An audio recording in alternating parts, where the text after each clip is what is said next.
الحمد لله وكفى وسلام على عباده الذين اصطفى أرسله بالحق بشيرا ونذيرا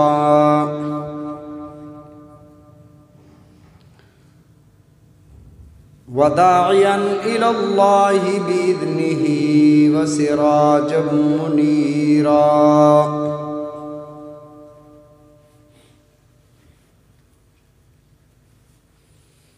وقال الله تبارك وتعالى في الكلام المجيد والفرقان الحميد أعوذ بالله من الشيطان الرجيم بسم الله الرحمن الرحيم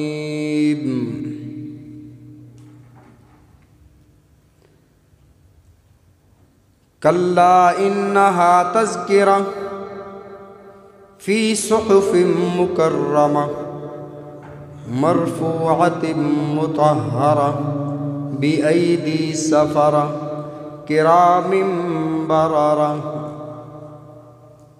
وقال النبي صلى الله عليه وسلم لمعاوية رضي الله تعالى عنه اللهم علمه الكتاب والحساب وقه العذاب. وقال النبي صلى الله عليه وسلم في مقام آخر لمعاوية رضي الله تعالى عنه اللهم اجعله هاديا ومهديا واهد به أو كما قال عليه السلام. صدق الله وصدق رسوله النبي الكريم ونحن على ذلك لمن الشاهدين والشاكرين والحمد لله رب العالمين. اللهم صل على محمد وعلى آل محمد كما صليت على إبراهيم وعلى آل إبراهيم إنك حميد مجيد. اللهم بارك على محمد وعلى آل محمد كما باركت على إبراهيم وعلى آل إبراهيم إنك حميد مجيد. محترم المقام حاضرین ذی وقار، دوستو، بزرگو، کلام مقدس فرقان حمید سے چند آیات اور حدیث مبارکہ تلاوت کی دعا ہے کہ رب العزت مجھے حق اور سچ بیان کرنے کی توفیق عطا فرمائے، ہم سب کو اخلاص کے ساتھ سمجھنے کی، عمل کرنے کی توفیق عطا فرمائے، آمین ثم آمین. خالق کائنات لم یزل نے کچھ ایسے رجال، ایسے لوگ بھی پیدا فرمائے جن کے دنیا سے چلے جانے کے بعد صدیوں تک لوگ ان کا تذکرہ خیر کرتے رہتے ہیں، اور ان لوگوں میں سے سب سے اول، سب سے مقدم صحابہ کرام رضوان اللہ علیہم اجمعین کی جماعت ہے. اور صحابہ کرام رضوان اللہ علیہم اجمعین میں سب سے مقدم خلفائے راشدین اور ان کے بعد آنے والے، میری مراد حضرت امیر معاویہ رضی اللہ تعالی عنہ ہیں. حضرت امیر معاویہ رضی اللہ تعالی عنہ کا ذکر گزشتہ جمعہ ہم نے کیا تھا. آپ کے والد محترم کا نام صخر، اصل جو نام تھا بہت کم لوگوں کو معلوم ہے کہ ان کا نام صخر. بسا اوقات کنیت زیادہ مشہور ہو جاتی ہے اور اصل نام سے لوگ واقف نہیں ہوتے. امام المحدثین حضرت ابو ہریرہ رضی اللہ تعالیٰ عنہ، یہ آپ کا اصل نام نہیں ہے، ابو ہریرہ کنیت ہے. آپ کا نام عبد الرحمن ہے، کنیت ابو ہریرہ، لیکن کنیت اس قدر مشہور ہوئی کہ اصل نام کو لوگ بھول گئے. ایسے حضرت امیر معاویہ رضی اللہ تعالیٰ عنہ کے والد محترم کا نام صخر تھا اور کنیت ابو سفیان تھی، تو ابو سفیان یاد رہا جو کنیت تھی، اصل نام لوگوں کے ذہن سے محو ہو گیا۔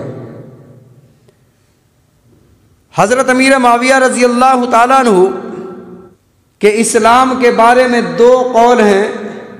ایک قول تو یہ ہے کہ فتح مکہ کے موقع پر جب ابو سفیان رضی اللہ تعالی عنہ مسلمان ہوئے تھے، والد محترم کے ساتھ یہ بھی مسلمان ہوئے۔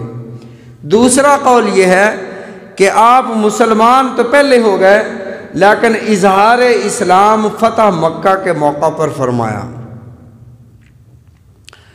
اور آپ کی شان کا اندازہ اس بات سے لگائیں کہ جب مکہ فتح ہوا تو رسول اللہ صلی اللہ علیہ وسلم نے ارشاد فرمایا، من دخل فی دار ابی سفیان، جو ابو سفیان کے گھر میں داخل ہو جائے فہو آمن، اسے امن ہے، اسے کوئی کچھ نہ کہے۔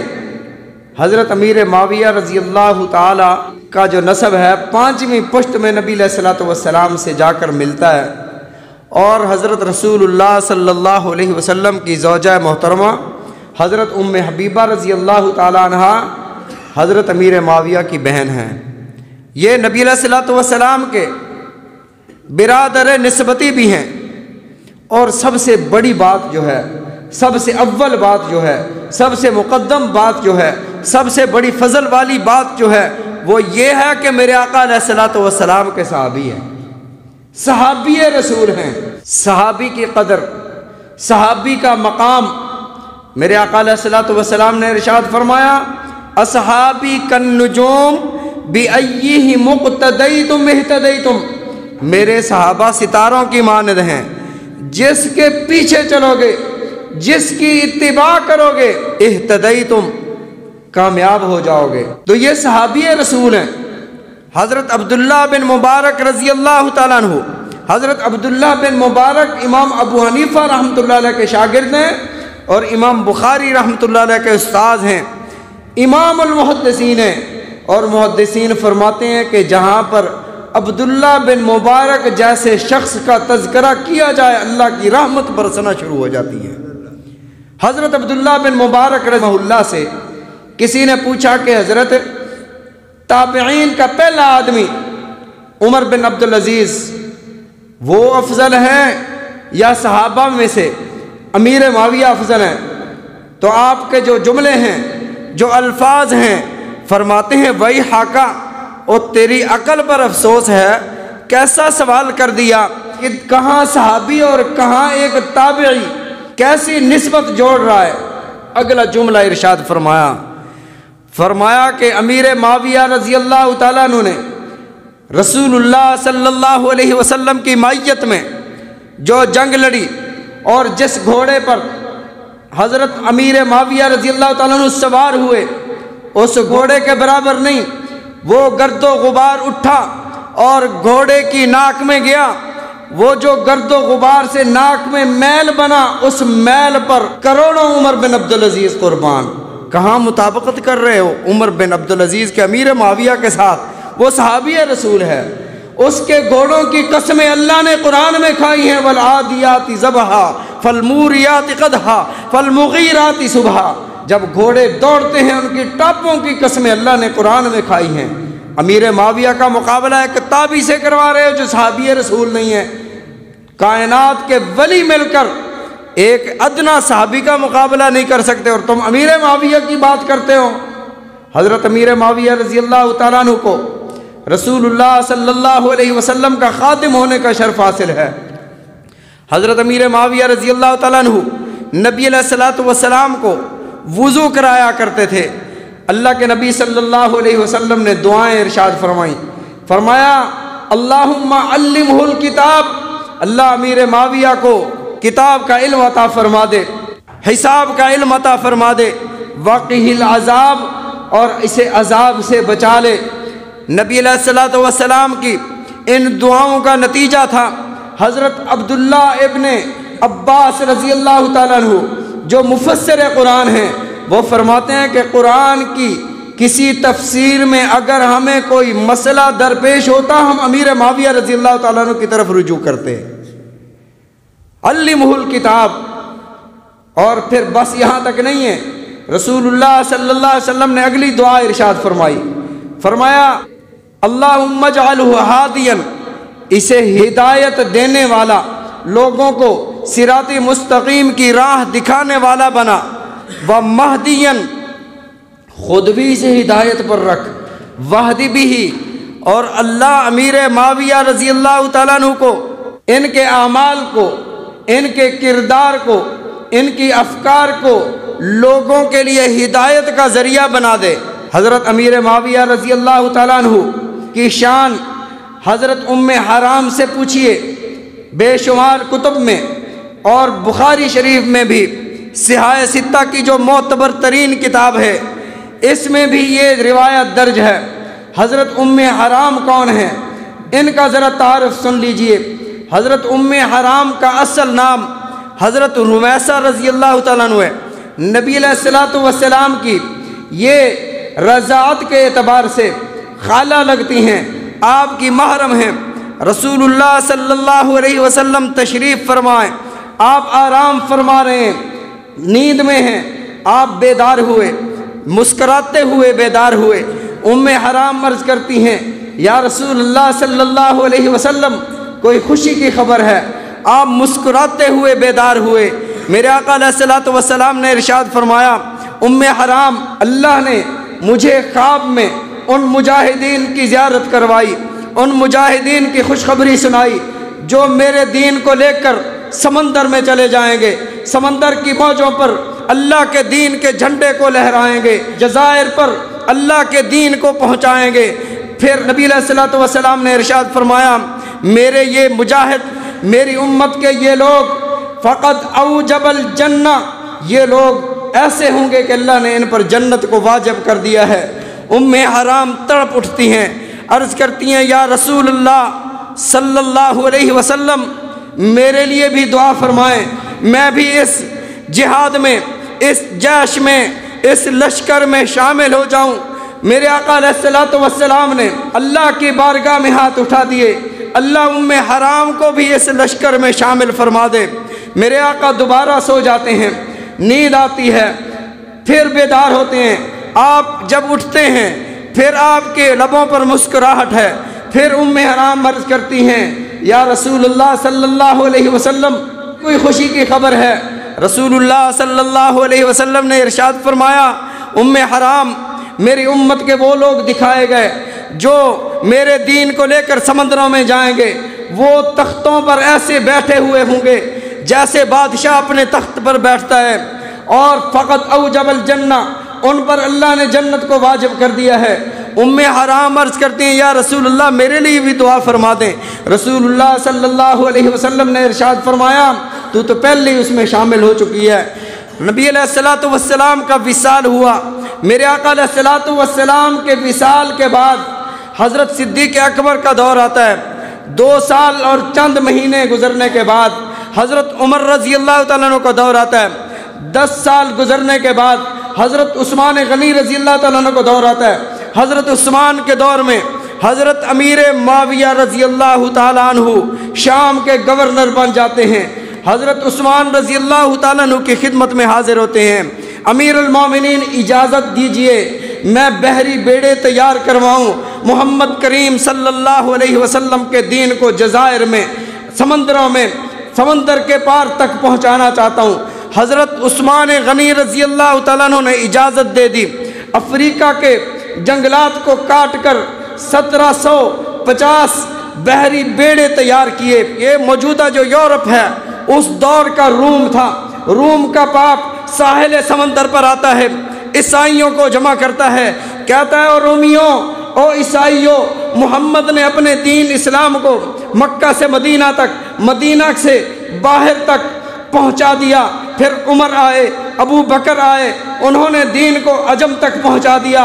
آج محمد کریم صلی اللہ علیہ وسلم کا دین تمہاری دہلیز پر آنے والا ہے۔ جاگو، اٹھو عیسائیوں، اگر آج تم نہ اٹھے تو تمہارے گھر کا، تمہاری دھرتی کا کوئی ایسا گھر نہیں ہوگا جس میں اللہ کا دین اور محمد کی شریعت نہ آ جائے۔ حضرت امیر معاویہ رضی اللہ تعالیٰ عنہ نے 6 مہینے میں 1750 بحری بیڑے بنائے، اور وہ بحری بیڑے سمندر میں ڈالے، اور فوج کو تیار کرنے سے پہلے مدینہ طیبہ میں اعلان ہوا، دارالحکومت دمشق تھا، اعلان ہوا، امیر معاویہ نے سلطنت روم کے خلاف جہاد کا اعلان فرمایا ہے، اور سمندری جہاد ہے، سمندر میں بیڑوں پر سفر کر کے جانا ہے۔ حرام جب یہ اعلان سنتی ہے تو وہ اپنے شوہر حضرت عبادہ بن صامت سے کہتی ہیں، عبادہ جنت لینے کا وقت آ گیا ہے۔ یہ اعلان تو میں آقا علیہ الصلوۃ والسلام کی زبان سے پہلے سن چکی ہوں۔ اول جیش یغزو فی البحر، پہلا لشکر جو سمندر میں جہاد کرے گا، فقط اوجب الجنہ، اس پر جنت واجب ہے۔ عبادہ بن صامت اٹھو، دیر نہ کرو، امیر معاویہ کے لشکر میں شریک ہو جاؤ، میں نے بھی شریک ہونا ہے۔ یہ بھی شریک ہوئے، یہ لشکر چلا ہے۔ پھر آپ کو یہ بات شاید کسی نے نہ بتائی ہو، حضرت امیر معاویہ کے لشکر میں 700 قراء تھے، 700 قرآن پاک کے قاری، قرآن پاک کے حافظ، قرآن پاک کے عالم، 700 صحابہ۔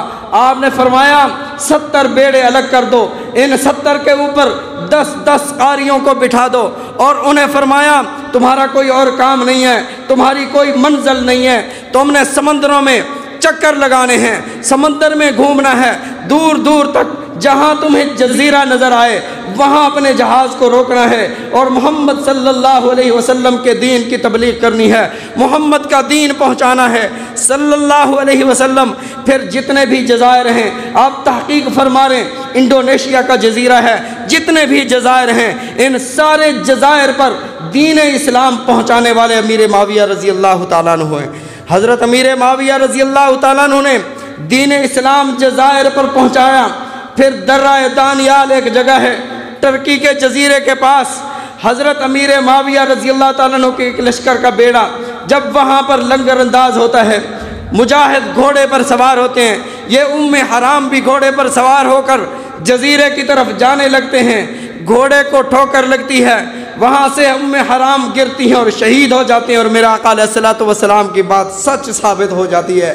آج بھی استنبول کے ساحلی علاقے پر حرام کی قبر موجود ہے، وہ قبر ہمیں بتا رہی ہے کہ رسول اللہ صلی اللہ علیہ وسلم کی پیشین گوئی ثابت ہوئی۔ امیر معاویہ رضی اللہ تعالیٰ عنہ نے نبی علیہ الصلوۃ والسلام کے دین کو، آپ کی شریعت کو جزائر میں، سمندروں میں، دیہاتوں میں جگہ جگہ پہنچا دیا۔ اور سب سے بڑی بات یہ ہے، امیر معاویہ رضی اللہ تعالیٰ عنہ، تاریخ جو بھی کہے، ہم امیر معاویہ رضی اللہ تعالیٰ عنہ کے بارے میں ایک حرف سننے کو تیار نہیں ہیں۔ کیوں؟ اس لیے کہ ایک طرف اللہ کا قرآن ہے، دوسری طرف تاریخ ہے۔ آپ بتائیں میں کس کی بات مانوں؟ اللہ فرماتے ہیں فی صحف مکرمہ مرفوعۃ مطہرہ بأیدی سفرہ کرام بررہ۔ اللہ نے قرآن نازل کیا، تمہاری نصیحت کے لیے نازل فرمایا۔ اس قرآن میں تمہارے لیے نصیحت ہی نصیحت ہے، خیر ہی خیر ہے۔ فی صحف مکرمہ، پہلے تو کاغذ تھے، ورقے تھے، ان کی کوئی حیثیت تمہارے نظروں میں نہیں تھی۔ جب ان پر قرآن لکھا گیا، پھر یہ اوراق بھی صحف مکرمہ، یہ تکریم والے ہو گئے، یہ عزت والے ہو گئے۔ فی صحف مکرمہ مرفوعۃ مطہرہ، اللہ نے انہیں مرفوعہ بلندیاں عطا فرمائیں اور طہارت بخشی کہ لا یمسہ الا المطہرون، تم پاکی کے بغیر اس کلام کو ہاتھ بھی نہیں لگا سکتے۔ اگلا جملہ جو ارشاد فرمایا بِأَيْدِي سَفَرَةٍ، پاکیزہ ہاتھوں نے، چمکتے ہوئے ہاتھوں نے اس قرآن پاک کو لکھا ہے۔ حضرت امیر معاویہ رضی اللہ تعالیٰ عنہ 13 جو کاتبین وحی تھے، ان میں حضرت امیر معاویہ رضی اللہ تعالیٰ عنہ کا 6 نمبر ہے۔ دنیا کی تاریخ میں کوئی مورخ، کوئی محدث، کوئی مفکر اس بات کا انکار نہیں کر سکتا کہ حضرت امیر معاویہ رضی اللہ تعالیٰ عنہ کاتب وحی نہیں تھے۔ حضرت امیر معاویہ رضی اللہ تعالیٰ عنہ کاتب وحی تھے۔ حضرت جبرائیل علیہ السلام نبی علیہ الصلوۃ والسلام کی خدمت میں حاضر ہوتے ہیں، السلام علیکہ یا رسول اللہ، یا رسول اللہ آپ پر بھی سلام ہو، میری طرف سے امیر معاویہ رضی اللہ تعالیٰ عنہ کو بھی آپ سلام فرمائیں۔ کیوں؟ اس لیے کہ یہ اللہ کی وحی میں بڑا امانت دار ہے، وَالنِّعْمَ الْأَمِينُ، بہت ہی اچھا امانت دار ہے۔ نبی علیہ الصلوۃ والسلام نے حضرت جبرائیل علیہ السلام کی بات حضرت امیر معاویہ رضی اللہ تعالیٰ عنہ کو پہنچائی۔ حضرت امیر معاویہ رضی اللہ تعالیٰ عنہ پھوٹ پھوٹ کر رونے لگے کہ حضرت جبرائیل نے بھی میرے لیے سلام کہے ہیں۔ یہ وہ صحابی رسول ہیں جن کے کتابت پر، جن کے لکھنے پر، اللہ کے قرآن کو لکھنے پر اللہ نے اپنے کلام میں، اپنے قرآن میں ان کی تعریف فرمائی۔ حضرت امیر معاویہ رضی اللہ تعالیٰ عنہ صحابی رسول ہیں، کاتب وحی ہیں، نبی علیہ الصلوۃ والسلام کے غلام ہیں، جنت کی بشارتیں ملی ہیں۔ رسول اللہ صلی اللہ علیہ وسلم نے ارشاد فرمایا، بعث اللہ یوم القیامہ، اللہ قیامت کے دن امیر معاویہ کو اٹھائیں گے، علیہ رداء من نور الایمان، نور ایمان کی چادر میں اللہ نے انہیں ڈھانکا ہوگا۔ نور ایمان کی چادر امیر معاویہ رضی اللہ تعالیٰ عنہ کے ہاتھ پر ہوگی۔ اب سوال یہ ہے کہ کہتے ہیں اہل بیت سے حضرت علی رضی اللہ تعالیٰ عنہ سے امیر معاویہ کی جنگ ہوئی، جب دو لڑتے ہیں تو کوئی ایک ان میں سے حق پر ہوتا ہے، ایک حق پر ایک باطل پر، تو امیر معاویہ رضی اللہ تعالیٰ عنہ آپ کیا کہتے ہیں؟ حضرت علی کو حق پر کہتے ہیں یا حضرت امیر معاویہ کو حق پر کہتے ہیں؟ یہاں پر ایک جملہ میں کہتا ہوں، حضرت موسیٰ علیہ السلام، حضرت ہارون علیہ السلام میں اختلاف ہوا، وہاں انبیاء ہیں، یہاں صحابہ ہیں۔ انبیاء علیہم الصلاۃ والتسلیمات میں جب اختلاف ہوا، اختلاف کس بات پر ہوا؟ حضرت موسیٰ علیہ السلام تورات کی تختیاں لینے گئے ہیں، پیچھے سے سامری نے وہ جو بنی اسرائیل سے سونا لائے تھے، ان سونے کو پگھلا کر اس سے ایک بچڑا بنایا۔ قوم کو کہا کہ یہ جو ہے یہ الہ ہے، کیونکہ بتوں کو پوجا سال ہا سال سے فرعون کے ہاں دیکھ دیکھ کر یہ تھوڑا سا ان کا ذہن بھی بن گیا تھا، انہوں نے کہا یہ خدا ہے، بچڑے کی پوجا شروع کر دی۔ حضرت موسیٰ علیہ السلام جب تورات کی تختیاں لے کر واپس آئے ہیں، دیکھا قوم تو بچڑے کی پوجا کر رہی ہے، بچڑے کی پوجا میں مبتلا ہے۔ تو حضرت موسیٰ علیہ السلام حضرت ہارون علیہ السلام سے ناراض ہوئے کہ یار تو کہاں تھا؟ یہ قوم جو بچڑے کی پوجا میں لگ گئی ہے، آپ کہاں تھے؟ آپ کیا کر رہے تھے؟